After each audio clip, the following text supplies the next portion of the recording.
ये बता रहते हैं बोल नहीं सकते आप लोग को। देखो दुर्गा पकड़ने चलाएंगे, पीसफुल प्रोटेस्ट कर रहे हैं, पीसफुल।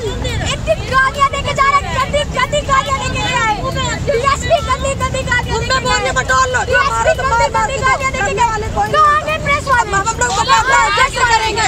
महिला मुकाबला करेंगे तो करेंगे। प्रेस को बुलाए, प्रेस वाले को बुलाया, सबको बुलाया, सब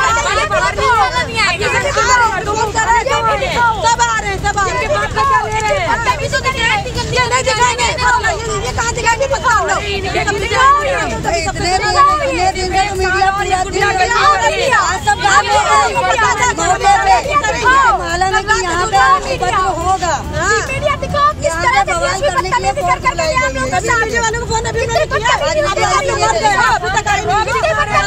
आप लोग के साथ उसने हम लोग पीसफुल प्रोटेस्ट कर रहे हैं। क्या बोला पुलिस प्रशासन ने? पटक के मारूंगा तुम सबको पटक के मारूंगा, जेल में टूट दूंगा, गुजेड़ करके मारूंगा, सारे बुरके उठा के फेंक दूंगा, तुम लोग को गुजेड़ के मारूंगा।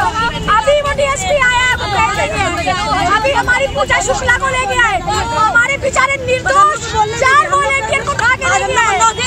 अभी 4 वॉलंटियर को उठा के लेके आए, अभी 4 वॉलंटियर लड़ने लगे निर्दोष पूजा शुक्ला।